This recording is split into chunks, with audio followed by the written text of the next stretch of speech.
할렐루야. 우리 하나님은 살아계십니다. 사실 하나님의 은혜가 오늘 말씀 듣는 모든 분들에게 풍성하게 임하기를 간절히 바랍니다.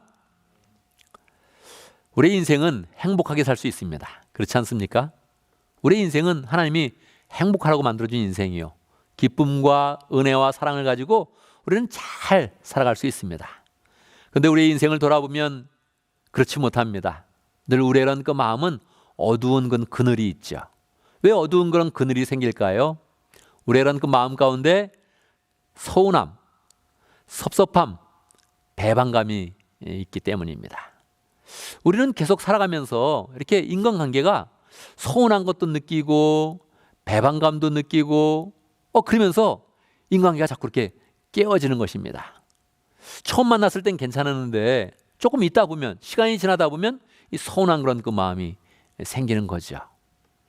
그래서 우리 이런 가정을 돌아보면 가정이 너무너무 좋아, 그런 사람도 있지만 가정 가운데서 난 상처가 있었어, 그런 사람이 참 많습니다. 그 좋은 그런 가정, 행복한 가정 가운데 난 상처가 있었어, 그렇게 이야기하는 사람이 참 많습니다. 여러분, 교회는 어떠합니까? 교회도 그러합니다. 교회는 이익 집단이 아닙니다. 우리는 프라핏을 내는 그런 단체가 아니에요. 그냥 오면 하나님의 은혜 가운데 함께 즐거워하고 찬송하고 용서하고 사랑해주고 세워주는 그런 곳이 교회입니다. 그런데도 교회가 몇 년이 지나면 거기에 인간관계가 엉키게 됩니다. 거기 사이에 서로 나 서운했어 그래가지고 인사도 잘 안 하고 그 사람 멀리하고, 저 사람이 있어서 나 불편해, 그런 사람들이 있습니다. 신기한 거 아닙니까?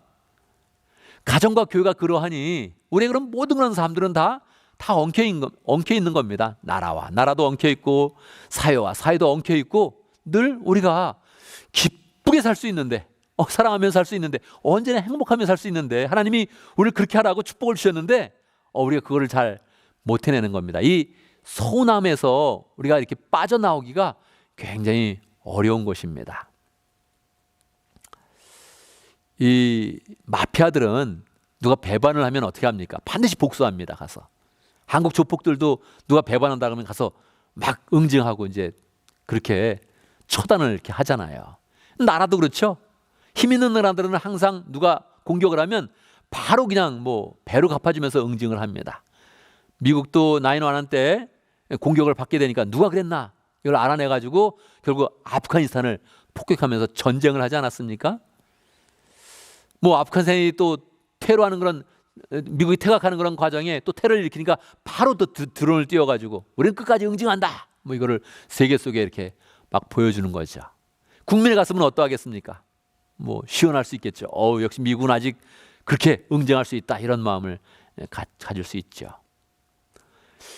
이스라엘도 늘 이렇게 공격을 받으면 항상 그렇게 한답니다. 곱하기 10배로 갚아주리라. 그래서 본인들이 한 명 죽으면 꼭 가서 10명을 죽이고 오는 겁니다. 이거를 계속 반복적으로 이제 하고 있죠.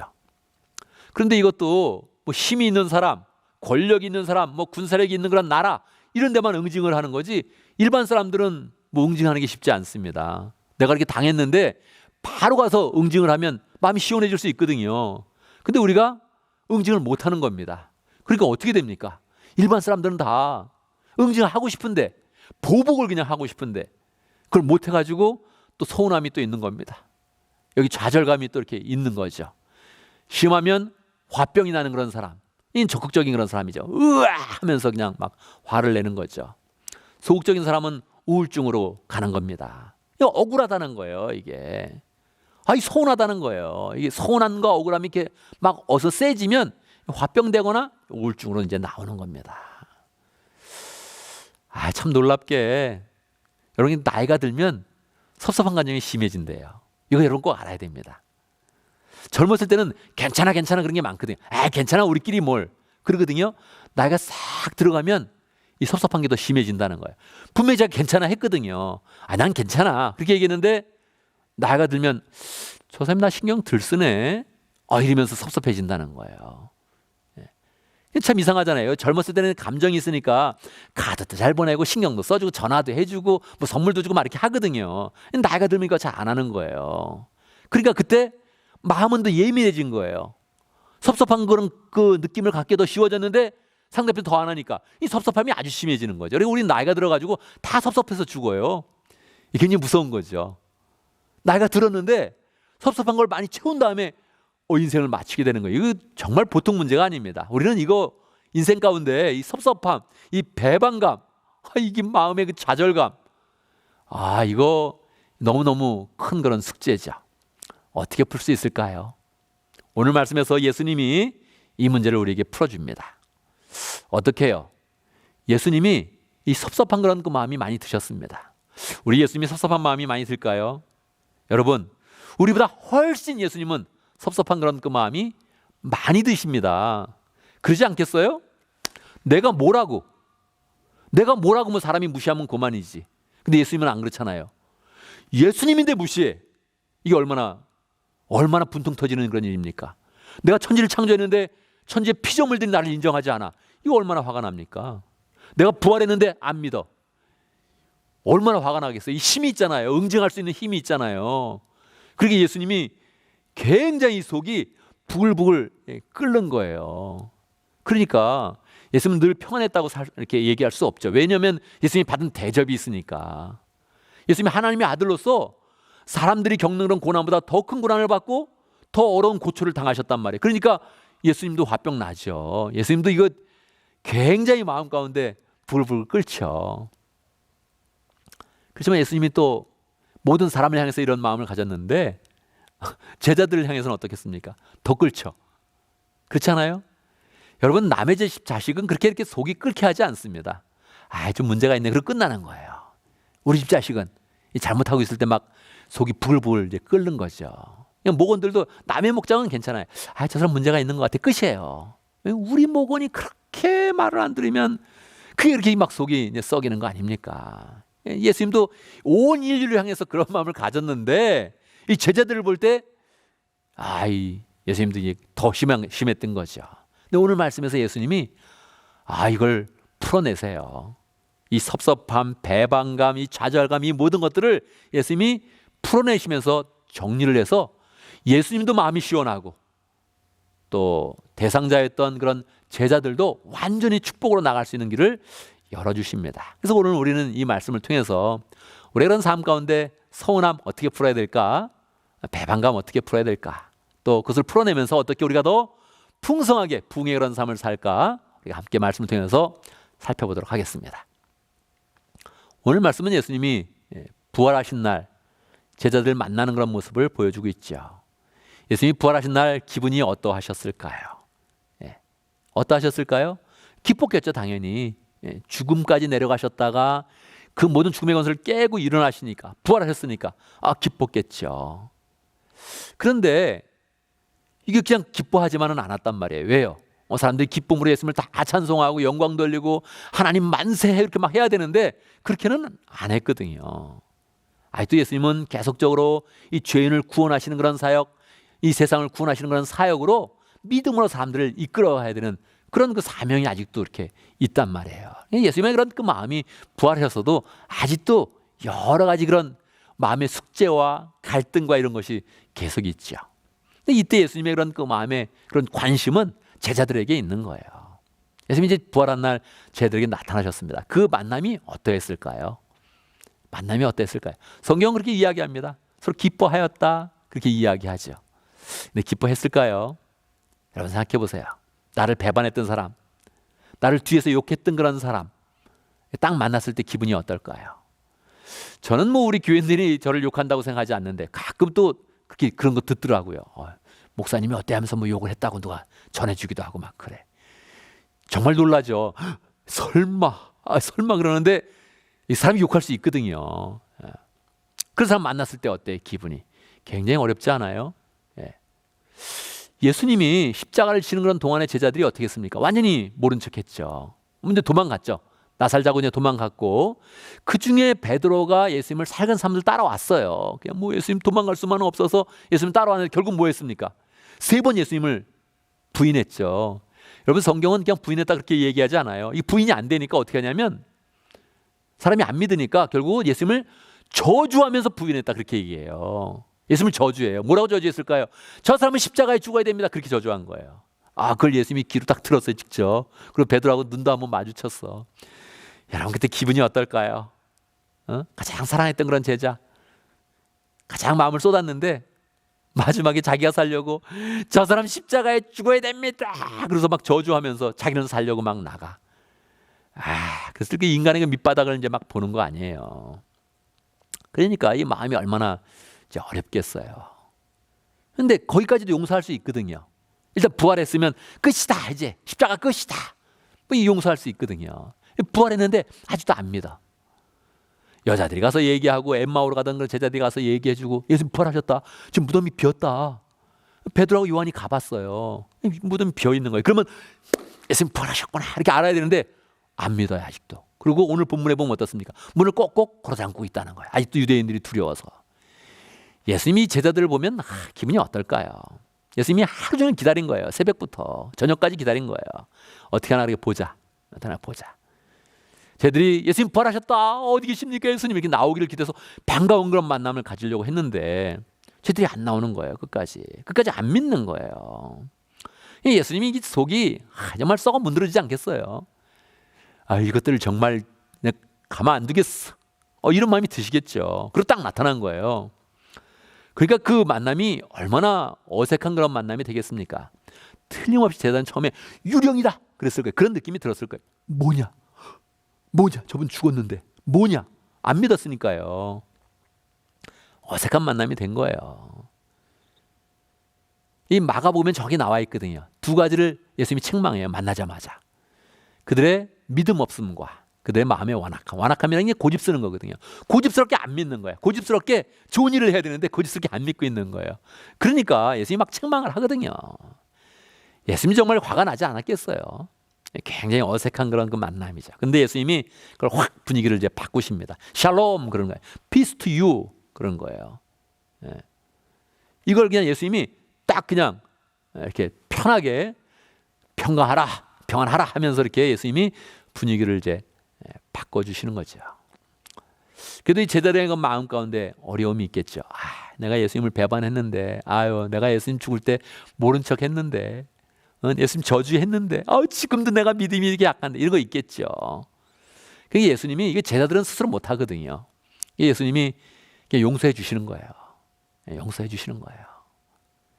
용서해 주시면서 부활하신 그 예수님을 확실히 이제 믿게 하면서 이제 그들을 정확하게 할 일들을 가르쳐 줍니다. 첫 번째는 파송을 해주십니다. 아버지가 나를 보내셨는데 내가 너희를 보낸다. 이런 파송이라는 것은 자기를 대신해야 되거든요. 그러니까 이 제자들을 파송하기 싫거든요. 너희는 자격이 없어. 이것들 정말 이 버러지 같은 것들 자격 없어. 끝내야 되는데 이 제자들을 딱 세워서 파송을 하는 거예요. 특사로 삼아주는 거예요. 세상에 특사로 보내는 거예요. 나 대신 너희들이 가라. 그렇게 딱 하는 거예요. 어떻게 갈 수 있어요? 지금 제자들 상황이 완전 찢을 인생인데 어떻게 갈 수 있어요? 못 가죠. 예수님이 이때 딱 마음을 먹고 파송하니까 이때 제자들을 변화시켜 주는 거예요. 호흡을 후 이렇게 하면서 성령을 받아라 딱 그러는 거예요. 지금 예수님께서 이렇게 부활했으니까 이 성령의 은혜가 충만하고 성령의 기운이 충만하거든요. 이게 성령을 확 다 부을 수 있거든요. 내 영을 받아라 그러면서 이 영을 그 심령들 가운데 부어주는 거예요. 하나님이 원래 이 아담과 이후를 만드시고 호 하면서 생명이 되게 만들었잖아요. 살아있는 영이 되게 만들었잖아요. 영적인 존재가 되게 했잖아요. 그 의미예요. 이제 내가 네 찌질한 인생들 다 안다. 그렇지만 내가 포기하지 않는다. 내가 용서한다. 자 이제 성령을 받아라. 후 이렇게 딱 한 거예요. 저희들이 정말 그때 성령을 확 받는 거예요. 이 바뀌는 거죠. 심령이 바뀌는 거죠. 그러고 나서 이제 마지막에 예수님이 마지막 권세를 하나 딱 주는 거예요. 능력을 하나 하게 주는 거예요. 권위 있는 능력을 딱 주는 거예요. 무슨 능력입니까? 용서하는 능력. 너희들 가서 딴 사람들 다 용서해라. 그럼 다 용서가 된다. 그러는 거예요. 여러분 지금 이 상황이 어떤 상황입니까? 제자들이 용서받아야 되는 상황이거든요. 제자들이 지금 마음속에 불편함이 있다고요. 이게 정말 되게 불편한 거예요. 이게 여러분 집에서 이렇게 놀다가 숙제도 안 하고 어린 시절에 숙제도 안 하고 막 집 어지럽히고 막 이렇게 했는데 어머니가 딱 오셔. 그러면 그때 깜짝 놀라지 않아요? 그렇잖아요. 이웃집 아줌마가 오는 건 안 놀래거든. 엄마가 오면 놀란단 말이에요. 이렇게 방탕하게 살다가 딱 식구를 만나면 제일 무서운 거예요. 그게. 이 제자들이 제일 의기소침해 있는데 그때 예수님 만나는 거 너무 불편한 거거든요. 이게 뭐 사고로 치면 그냥 확 엎드려가지고 주여 죽여주십시오 막 이래야 돼. 이거 그거 아니면 다른 길이 없는 거예요 솔직히. 근데 예수님이 그 상황을 알잖아요. 그러니까 예수님이 이 용서를 해주는 거예요 제자들을. 그렇게 특사로 세워주죠. 이렇게 보내주죠. 파송을 하죠. 성령을 부었죠. 그래서 이제 그걸 알려주는 거예요. 내가 지금 너희를 용서했다. 알지? 알겠습니다. 그렇게 제자들이 되겠죠. 그 용서의 능력을 부어서 이제 너희가 용서받은 그 마음을 가지고 가서 용서해라 그러는 거예요. 제자들이 저 용서받고 제가 용서하라고요? 제가 무슨 자격이 있어서? 그때 능력을 더 부어주는 거예요. 용서하라니까. 네가 용서하면 다 용서되는 거야. 너희도 용서하면 다 용서되는 것이고 너희도 용서 안 하면 나도 용서 안 할 거야. 능력을 환하게 부어주니까, 권세를 부어주니까 쟤들이 정말 나가서 그 일을 이제 한 거죠. 용서하는 일을 한 거죠. 여러분 그게 이 세계를 변화시키는 전환점이 된 거예요. 이 세계에는 다 뭐가 있어요. 원한도 있고 섭섭함도 있고 뭐 좌절도 있고 엉킨 게 너무 많아요. 근데 예수님이 이 엉킨 걸 이 제자들에게 먼저 풀어주시는 거예요. 그리고 풀어줄 뿐 아니라 풀어주는 권세를 준 거예요. 권세. 그리고 가서 복음을 전하라고, 용서하라고, 하나님께 용서했다고 선언하라는 거예요. 제자들의 입을 통해서. 이 제자들이 이걸 합니다. 처음에는 찌질한 그런 삶이었는데 주님이 권세를 주니까 그걸 가지고 와서 당신의 죄를 용서합니다. 뭔지 알고 용서해요. 무슨 죄든 상관없다. 무슨 죄든 상관없다. 다 용서해 준다. 이러고서 용서의 그런 권세를 사용하니까 은혜가 되는 거죠. 우리는 다 그렇거든요. 나는 구원받기에 적절하지 않다. 그런 죄가 있어요. 사람마다 그런 게 있어요. 삶을 돌이켜보면 내가 그렇게 찌질할 수 있나? 내가 이렇게 못날 수 있나? 내가 그런 짓을 했지? 그런 게 다 기억 속에 있거든요. 그런 상태로 어떻게 하늘나라를 가겠어요? 우리는 안 돼요. 하늘나라 못 가요. 우리 영생한 존재? 안 돼요 이거. 근데 예수님이 그걸 다 아시면서도 완전히 그걸 바꿔서 용서의 권세를 주는 거예요. 능력을 주시는 거예요. 그리고 가서 용서해라. 그랬더니 진짜 쟤들이 가서 용서하면서 이 세계가 바뀌기 시작하는 겁니다. 당신의 죄가 용서되었습니다. 어떻게 해요? 예수님이 십자가를 지셨습니다. 할렐루야. 예수님이 당신의 그 상태를 다 아시고 미리 죽으셨습니다. 미리 죄값을 치렀습니다. 그리고 부활하셨습니다. 당신 이걸 믿으면 아예 죄가 용서될 뿐만 아니라 부활의 길로 나갑니다. 부활의 능력으로 나갑니다. 믿으십시오. 이래서 이 복음이 전파되고 그리고 그 복음이 세계로 퍼져나가면서 우리에게까지 그 복음이 온 것입니다. 이게 복음이 올 때 주님은 또 말씀하시는 거예요. 내가 너를 용서한다. 그걸 끝나지 말고 용서의 능력을 펼쳐라. 그렇게 우리에게 이야기하시는 것입니다. 그래서 우리는 이 말씀을 듣고 정말 용서하는 그 능력을 계속 제자들처럼 펼치는 그런 삶을 살아야 되죠. 여러분 이 말씀을 통해서 우리가 배울 영적 그런 교훈이 무엇입니까? 첫 번째, 섭섭함과 좌절감을 우리 마음에 채우면 안 됩니다. 사람은 채워져요. 모든 사람은 다 채워집니다.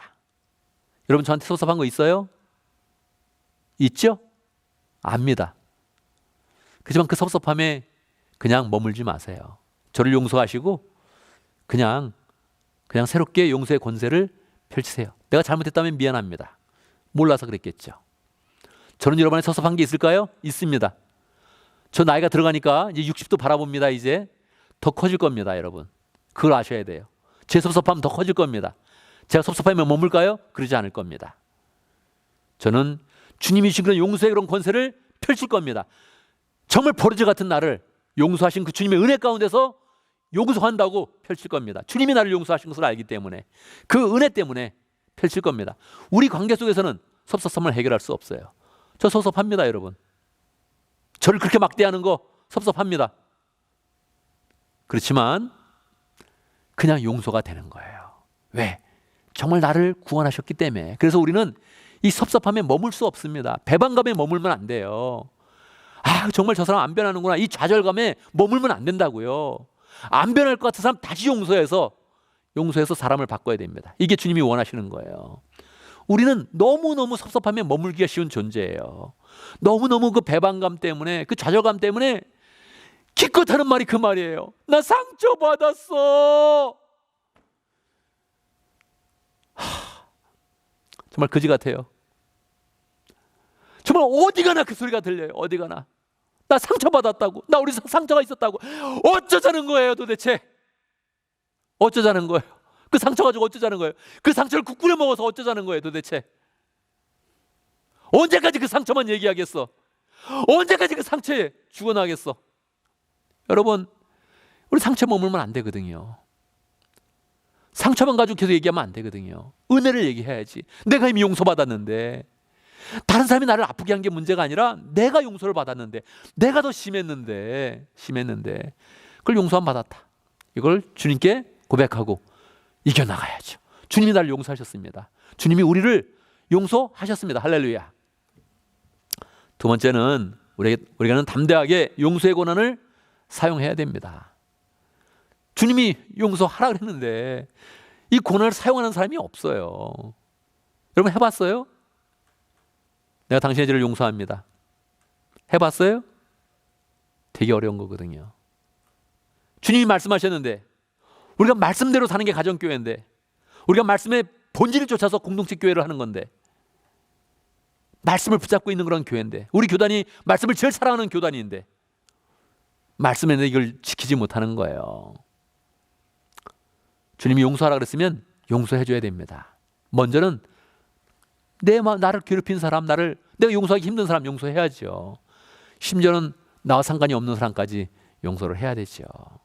주님이 그걸 기대하시는 건데, 그래서 복음이 흘러가고 구원의 역사가 일어나고 사랑이 넘치기를 기대하시는 것인데, 용서한다 그 말이 감동을 주는 거거든요. 우리 용서해야 됩니다. 주님의 그런 말씀을 따라서 용서하는 삶으로 나가야 되죠. 이 말씀 우리의 그런 삶 가운데 어떻게 적용하겠습니까? 첫 번째, 주변 사람들을 용서해야 됩니다. 여러분, 이 상처가 다 가까운 데서 오는 거거든요. 상처의 시작은 다 가족이에요. 가족을 용서를 해야 돼요. 잘. 왜요? 우리는 상처받았다고 얘기하지만 상처 준 게 더 커요. 말할 것도 없어요 솔직히. 그런데도 나는 아픈 걸 어떻게 해? 자, 이거를 사람과의 관계 속에서 풀려고 하면 잘 안 풀려요. 주님이 나를 용서하셨다. 그 은혜를 입은 그 마음 가운데 결국 내가 용서해야 되는군요. 할렐루야. 용서해야 되는군요. 용서해야 됩니다. 목장 안에서, 교회 안에서 엉킨 그런 관계들이 많아요. 우리가 무슨 1000명이 됩니까? 10,000명이 됩니까? 여기서 엉킬 게 뭐 있어? 작으니까 더 많이 엉켜. 작으니까 더 많이 엉켜. 여러분, 얼마나 초라한 그런 모습입니까? 주님이 말씀하십니다. 주변의 사람들을 용서해라. 용서해줘라. 왜 그래요? 우리를 먼저 용서해 주시고, 우리의 인생은 용서받지 않으면 절대 구원받지 못합니다. 우리는 그냥 지옥에 확 떨어질 그런 존재예요. 농담으로 얘기할 때 그렇습니다. 아주 악한 사람 얘기할 때 지옥의 불쏘시개로 삼는다. 저 사람 저 지옥의 불쏘시개로 삼아야 돼. 그렇게 이야기하죠. 여러분, 그렇게 이야기하지만 우리가 그런 존재예요. 우리의 심령이 더 교활하고 더 위선적이고 더 교만하고, 우리 그런 존재예요. 그래서 하나님 우리를 용서하셨다. 할렐루야. 우리는 그 마음으로 주변을 잘 용서하는 마음을 가져야 됩니다. 두 번째는 용서의 범위를 확대해야 됩니다. 여러분, 세상에는 나쁜 일들이 많이 일어나잖아요. 아프가니스탄에서도 어려운 일이 일어나죠. 북한에서도 어려운 일이 일어나죠. 이 사회에서도 어려운 일이 일어나죠. 이 사회도 미국 사회가 얼마나 어려워요. 매일 총질하고 뭐 증오범죄 일어나고 별일들이 다 일어나잖아요. 잘못하면 우리가 또 거기에 또 희생될 수도 있고요. 얼마나 어려운 그런 인생입니까? 여러분, 모르는 사람까지 확대해서 결국 이 나라 이 세상을 우리가 바꿔가는 게 우리의 그런 사명이에요. 하나님이 그걸 주셨는데 우리가 그걸 사용하기는커녕 이 상처 때문에, 배반감 때문에, 이 서운함 때문에 우리는 그냥 문 닫고 있는 거예요. 제자들이 문 닫고 있는 것처럼 문 닫고 있는 거예요. 그냥 마음의 문을 닫고 있는 거예요. 생활의 문을 닫고 있는 거예요. 주님은 열어 제치라 그러는데 결국 제자들이 이 세상 끝까지 복음을 전하는 그런 삶을 살지 않았습니까? 용서의 범위를 확대해야 돼요. 우리는 모르는 사람까지의 죄를 용서해야 돼요. 이 지구가 신음하지 않습니까? 이 생물계까지, 이 생태계까지 이 모든 그런 죄악을 우리가 용서해야 돼요. 용서하면서 죄를 씻어내면서 하나님의 사랑이 오게 하고 하나님의 능력이 오게 하고 하나님의 평강이 와서 이 세상을 온전케 나가게 해야 되죠. 이건 굉장히 넓은 것이니까 주변부터 해서 계속 우리가 한 걸음 한 걸음 용서의 그런 범위를 확대해 나간다. 그래서 우리 주변에는 계속 엉킨 게 없고 서운함도 없고 좌절감도 없고 배반감도 없고 오직 은혜와 사랑과 화평과 주의 그런 능력만이 풍성해서 구원의 은혜가, 부흥의 은혜가 우리의 그런 삶 가운데 풍성해야겠죠. 여러분, 우리는 서운한 존재입니다. 서운해하는 존재야. 우리는 늘 좌절합니다. 우리는 늘 마음이 아프다고 얘기해. 그런데 주님은 말씀하십니다. 너는 그런 존재가 아니다. 어떤 존재예요? 너는 용서받았고 용서하는 존재다. 그렇게 말씀하십니다. 우리가 마음 가운데 용서하리라 마음 먹으면서 주변에 보는 모든 그런 사람들, 만나는 모든 사람들 다 그 죄를 용서해서 주의 은혜와 능력과 사랑을 나타내는 복된 인생 되기를 간절히 바랍니다. 아멘. 아멘. 함께 기도합니다. 말씀을 굳게 붙들면서 기도합니다. 하나님, 내가 용서하는 사람이 되기를 원합니다. 용서의 그런 권한을 사용하기 원합니다. 내 죄를 용서하신 것 감사합니다. 난 용서받았습니다. 용서하겠습니다. 함께 기도하겠습니다. 하나님 아버지, 주님 날 용서하셨습니다. 감사합니다. 감사합니다. 주여, 감사합니다. 역사해 주시옵소서. 아버지 역사해 주시옵소서. 하나님 아버지, 역사하시고 함께 해주시고 불쌍히 여겨주시고 은혜 가운데 새게 해주시옵소서. 역사하여 같이 해주시옵소서. 세우시 역사하시고 함께 하시며 은혜로 인도해 주시옵소서. 능력으로 함께 하시고 역사해 주시옵기를 간절히 바라고 원합나이다. 하나님 아버지 함께하여 주시옵소서. 역사하시고 함께 해주시고 아버지 같이 해주시옵소서. 은혜의 아버지 하나님, 저희를 용서해 주신 거 감사합니다. 어린 시절의 잘못, 무의식의 잘못, 의식적인 잘못, 교묘한 그런 잘못, 위선적인 잘못, 모든 것들을 용서하신 거 감사합니다. 불신앙의 잘못, 믿음이 부족했던 것의 잘못, 결단을 잘 하지 않았던 것에 대한 그런 잘못, 충성하지 못했던 것에 대한 그런 잘못, 다 모든 것들을 하나님께서 덮어주시고 용서하신 것 감사합니다. 정말로 지옥불에 떨어질 수밖에 없는 그런 존재인데 하나님께서 우리를 구원하셔서 하나님의 사람이 되게 하시고 도리어 하나님의 능력을 풍성히 드러내게 하시고 용서하는 그런 권세도 주셨는데 하나님, 기쁜 마음으로 잘 사용하여서 우리의 그런 주변에는 항상 은혜가 있고 사랑이 있고 서로 용서가 있고 화해가 있고 회복이 있는 복된 인생 될 수 있도록 역사하여 주시옵소서. 우리 교회를 세워주시옵소서. 하나님, 우리 교회를 온전히 세워주시옵소서. 은혜가 있는 교회 되게 하시고 하나님이 예정하신 대로, 하나님이 계획하신 대로, 하나님이 기대하시는 대로 정말로 은혜와 사랑이 풍성한 복된 교회 될 수 있도록 축복하여 주시옵소서. 예수님의 이름으로 기도드리옵나이다. 아멘.